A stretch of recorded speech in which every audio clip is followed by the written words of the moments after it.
Hi folks, welcome to my new channel, Jeremy Schaefer Variety. I'm Jeremy Schaefer, and today I'm going to show you how to install a bamboo floor. And first, though, a disclaimer, what you're about to see is the work of a total amateur, me. And that said, though, I was able to do it well in the rest of the house, and it's lasted for years, so, well, let's get to work. Here goes. So the type of bamboo that I'm going to use is this Supreme Bamboo. It comes in 23.81 square feet per box.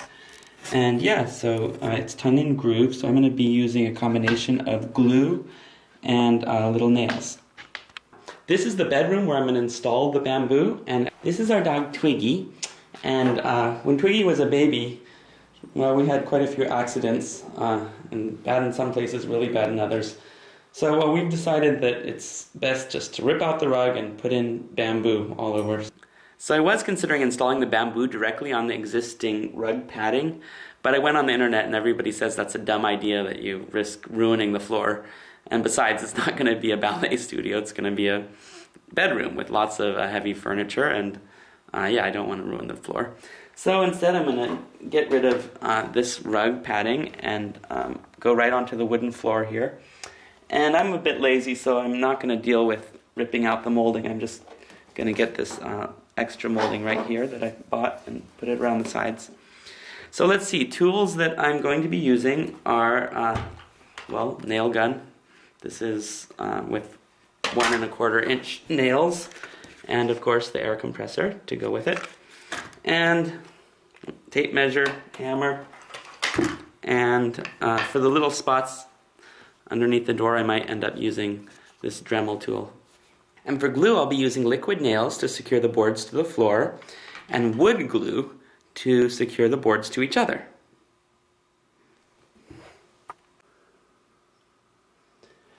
Alright, so the rug padding's gone. Now I just have to go around and pick up anything that's sticking up. Here's a staple, and success! 1 down, 100 more to go. Alright, so I've got the bamboo out of the box, and as you can see, it's tongue and groove on both sides and at both ends.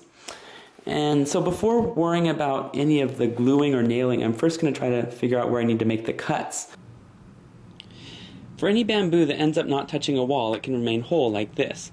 But for the bamboo that butts up against the wall, I'll be using a chopped saw to cut it to the right length, and a table saw for the last row of bamboo that runs up against the wall. So I've arranged the boards in groups of 2 rows, and as you can see, the rows are perpendicular to the old boards, and the tongues are facing me and the grooves are facing the wall.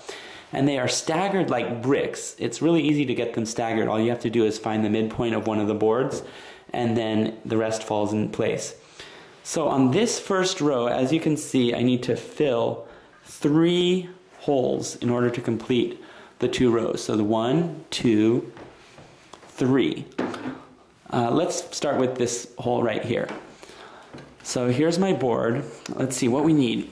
We need a tongue in order to go into this groove. So here's the tongue, and we're going to stick the tongue right next to the wall, maybe 1 millimeter away. They say that this wood expands in heat. I don't really believe it, but okay, I'll give it 1 millimeter. And I'm going to get the straight edge, and since there's a tongue here, the board can go a little bit further, so we're going to make the line right about a tongue away, well, maybe a little less than tongue, right about like that. And there's our first cut that we need to make. But we have a whole bunch left on this board, so we're going to see if we can get a tongue for this groove to go on. So, oh, there's the tongue on this edge, and where are we going to make the cut? Well, let's put it about 1 millimeter away from the wall, and line up the straight edge, and right there, you see it lines up. Alright, and 1 more board, because we have to fill this space right here, the 3rd space.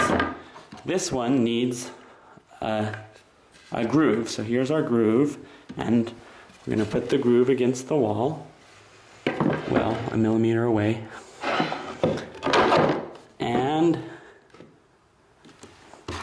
straight edge. Put it right up to the board edge there. And voila, there's where we're going to make the cut. So yeah, I'm going to do that. And then I think I'm going to mark all the boards first and then make the cuts. I hope I don't lose track of them, but we'll see. Okay.